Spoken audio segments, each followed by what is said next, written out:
આજે આપણે બટેટામાંથી એકદમ સરસ ક્રિસ્પી એવો નાસ્તો બનાવવાના છે, જે બહારથી ખૂબ જ ક્રિસ્પી બને છે અને અંદરથી સોફ્ટ બનીને તૈયાર થાય છે અને ખૂબ જ ઝટપટ અને ઓછા સામાનમાં બનીને તૈયાર થઈ જતો હોય છે।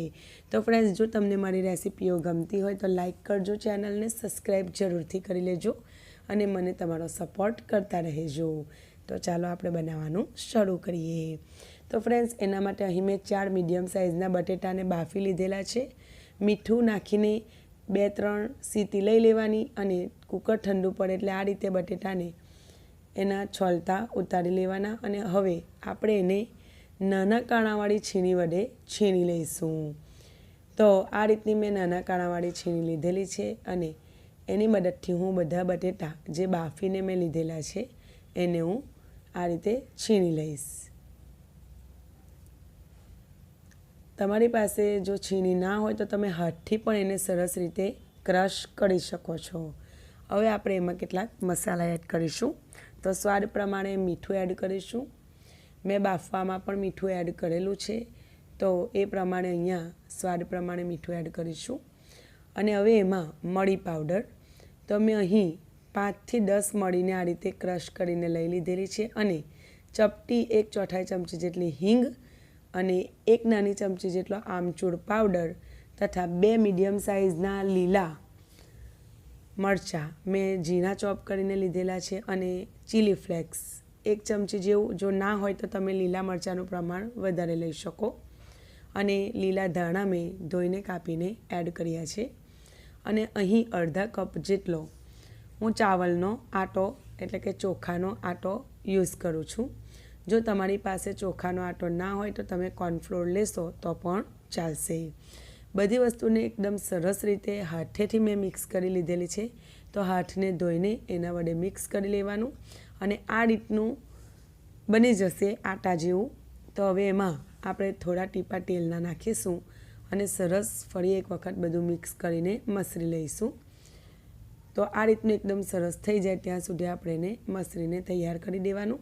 અને હવે મેં એને એક પાટલી પર લઈ લીધેલું છે અને એને આ રીતે ગોલ રાઉન્ડમાં કરી લીધેલું છે અને આ રીતે એને પહેલાં 2 કટ લગાવ્યા છે મેં અને આ રીતે જુઓ એને મેં શેપ આપી દીધેલો છે જેથી ઇઝીલી એને કટ કરી શકાય સરખા માપમાં।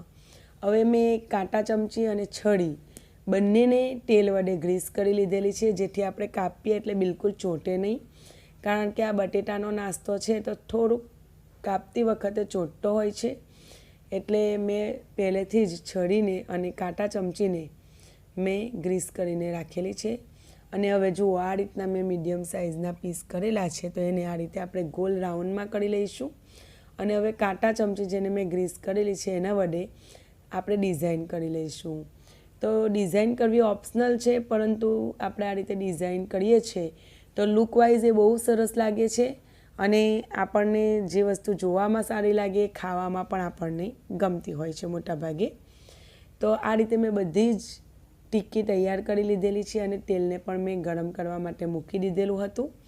તો તેલ પણ ગરમ થઈ ગયું છે, તો એકવાર સરસ તેલ ગરમ થઈ જાય એટલે ગેસની ફ્લેમ મીડિયમ કરીને 1 બાય 1 આ રીતે આપણે બધા નાસ્તાને તેલમાં એડ કરી લઈશું અને હાઈ ફ્લેમ નહીં રાખવાની, ગેસની ફ્લેમ મીડિયમ કરી દેવાની અને તરત નહીં હલાવવાનું, 2 થી 5 સેકન્ડ થવા દેવાની અને પછી હલકા હાથે આપણે એને આ રીતે હલાવી લઈશું।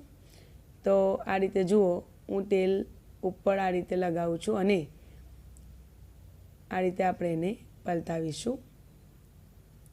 તો આમ એકબીજા સાથે હલકું ચોંટે તો એની જાતે જ થોડી વાર એને શેકાઈને અલગ થઈ જતું હોય છે, એટલે બહુ ઉતાવળ નહીં કરવાની અને આ રીતે શાંતિથી ફ્રાય કરવાનું। અને જુઓ આ રીતે અલટ પલટ કરીને બંને બાજુ સરસ ક્રિસ્પી થાય ત્યાં સુધી આપણે એને ફ્રાય કરવાનું મીડિયમ ફ્લેમ પર। તો જુઓ તમે જોઈ શકો છો બહુ સરસ કલર આવી ગયો છે। તો આ રીતે બધા નાસ્તો સરસ ફ્રાય થઈ ગયો છે, તો હવે એને હું આ રીતે જાળાની મદદથી કાઢી લઈશ। તો વધારાનું તેલ આ રીતે આપણે નીતાળી લેવાનું અને એને કાઢી લેવાનું। તો બાકીનો બધો નાસ્તો પણ ફ્રેન્ડ્સ આ રીતે હું ફ્રાય કરી લઈશ। તો આ નાસ્તો ખૂબ જ ઝટપટ તૈયાર થઈ જતો હોય છે, સ્વાદમાં પણ બહુ જ સરસ લાગતો હોય છે। તો તમે પણ આ રીતે બનાવીને તૈયાર કરજો. જો લુકવાઇઝ પણ બહુ મસ્ત લાગે છે અને ખાવામાં પણ સરસ લાગે છે. તો ફ્રેન્ડ્સ, આ રીતે બાકીના બધા નાસ્તાને મેં બનાવીને તૈયાર કરી લીધેલો છે, ફ્રાય કરી લીધેલો છે. તો ફ્રેન્ડ્સ, તમે પણ આ રીતે તૈયાર કરજો અને તમને આ રેસીપી કેવી લાગી એ મને કમેન્ટ સેક્શનમાં કહેજો. અને જો તમને મારી રેસીપી ગમતી હોય તો તમે તમારા ફ્રેન્ડ્સ અને ફેમિલી મેમ્બર્સ સાથે પણ શેર કરજો અને વિડીયોને જરૂરથી લાઈક કરજો અને ચેનલને જરૂરથી સબસ્ક્રાઈબ કરજો. તો જુઓ, હું તમને નજીકથી બતાવું છું તો બહુ જ સરસ એના ઉપર ડિઝાઇન પણ આવી છે અને સરસ ક્રિસ્પી નાસ્તો બનીને તૈયાર થયો છે. અને અંદરથી તમે ધ્યાનથી જુઓ તો બહારથી ક્રિસ્પી છે પરંતુ અંદરથી સરસ એવો સોફ્ટ બન્યો છે. તો આ રીતે તમે પણ નાસ્તો બનાવીને તૈયાર કરજો ફ્રેન્ડ્સ. ફરી મળીશું એક નવી રેસીપી સાથે. ત્યાં સુધી આવજો.